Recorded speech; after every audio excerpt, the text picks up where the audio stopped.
हामी चाहिँ यसरी बाटोमा साग खोज्दै आज यसरी चिप्स खानु मन लागेर किन्न गएको।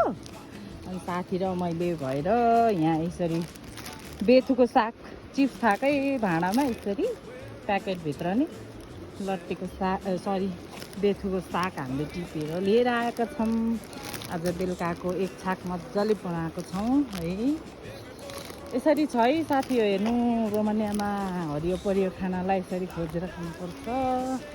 हतपत हाम्रो यो एरियामा चाहिँ हतपत हरियो चिजहरू राम्रोसँगले सिजनमा मात्रै, त्यो पनि छिटो गरेन भने किराले खाइदिन्छ, चिप्ले किरा लाग्छ। अनि त्यो भएकोले गर्दाखेरि आज चाहिँ हामी यसो छिटै ड्युटी सकेकोले गर्दा यसो मागजिन तल पसलसम्म जाउँ न भनेर नि हिँडेको। आउँदाखेरि बाटोमा साग देखेर यसो हेर्नु, यहाँको मान्छेहरूले खानै जान्दैन, हामी चाहिँ यसरी रहर लाएर टिपेर होइन यस्तो भिटामिन चिजहरू हेर्नु किन वेस्ट गर्ने भनेर यस्तो छ है हाम्रो एरिया चाहिँ। ल यहाँ चाहिँ अस्तिको माराथन भएको थियो है,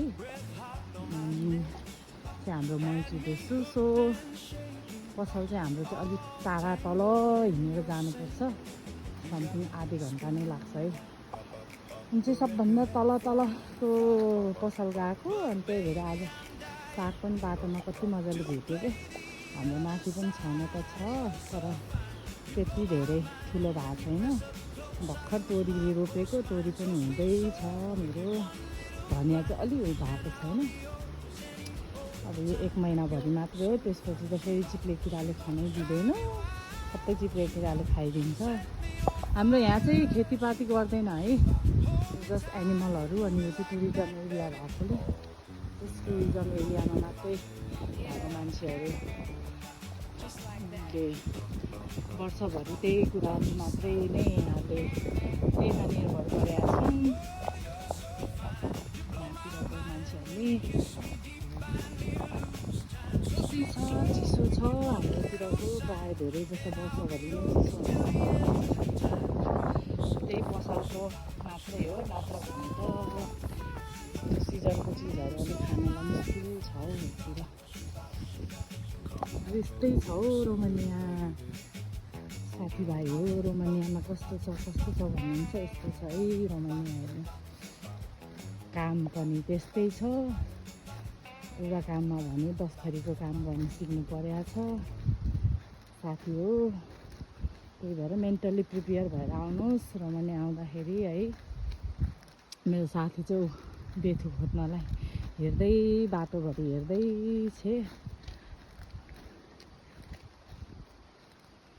त्यस्तै छ साथी हो। ल जति पनि साथीहरू रोमानिया आउँदै हुनुहुन्छ बुझेर आउनुहोस्।